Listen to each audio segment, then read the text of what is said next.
Mame mo akwa babiem Emradum TV Badwan health tips eso adwoada yesua de benada nso sa ne wukui ye to aye nkomo ana wotwi ye di afa sexual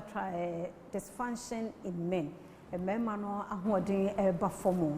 wakyerkyere mu pa anti enne de kan wo hwe ya don't worry de ne number beto ho na ode na akasa ye endpoint homeopathic clinic na daroma ene ye di dwumadi so ebro nti baby awo bia no bora endpoint atena ye mema no prostate no mesrew ema cancer emfa no ho nyima ansa no arahye aba ene ye awo hwe nye wo no bra no behwe se de ne tebia etie no ho ade no wo ye so wo ya man free yare wo mu dia na se eduro so obam tie ho do betua na Dr. Duboatin na wotwe mu so na daroma oma no ho kwan a ene ne di enkomo enti ye to aso ye wi a mede ne number no ebe ma dog mamu akwa be ene nso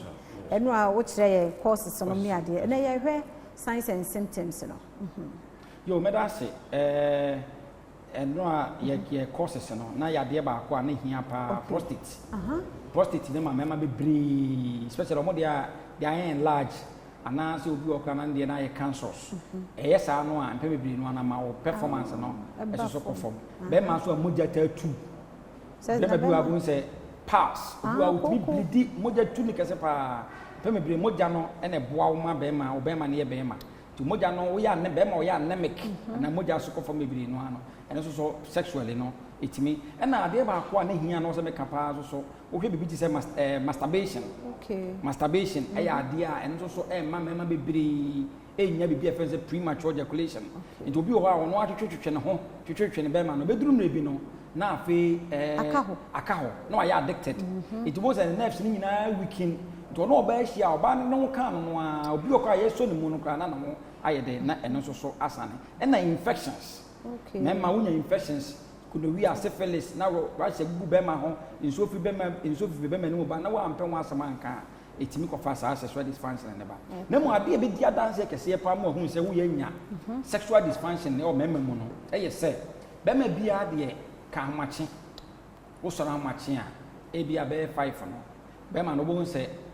apeja ne mu kakra wonni atenka bia so obo no ba hia enya se ejina so den o babo se mu no apeja kakra it we be man hu any of these things no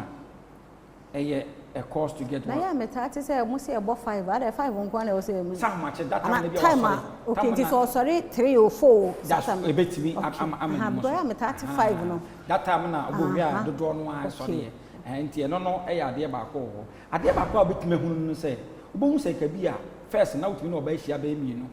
miensa afede ye wo no ba ni hia ba ko wie no ano na afi untimi nye bi eno be mu ahun se wa ho den no asase ana first ni sei no nka no oba hia wo na wutimi kire tama ho pese sane sana ho sane ti be ma de tama wo pese ho sane na wo so ho sane se wo tama wo pe no ho ansane tama wo pa that's a problem coming and then I can say ti bebre no a bisa se obi betima bisa se oh na time be na wo so no oba hia wunya ansa na wo ho asane the time nim time oba na ho sane no na wo pese wo ho sane wa na ho sane it's a we need that power no a wo betima determine when na wo so ho sane edia that's a premature depression wo ya nya bi it obi wo ha wo pese na ho pese ne wo na oba na ye no na wo no akọ chese wo kam sorry esa no ho asane wo sa problem and na be ma wo no oba akọ be ma wo de wo ye strong no wo hu oba na ho kra be ma ni timpeja but obi wo age se posana krokro no a ase ka enye so no ye se was pia me kakra o pia me kakra ubi pia no na age tonyem de je tonyem na wa me na nsisu ancha e no ko ba na mantem a wo ba was me ko ba ta sa ba o ba no was one kan wa ba no da hoteja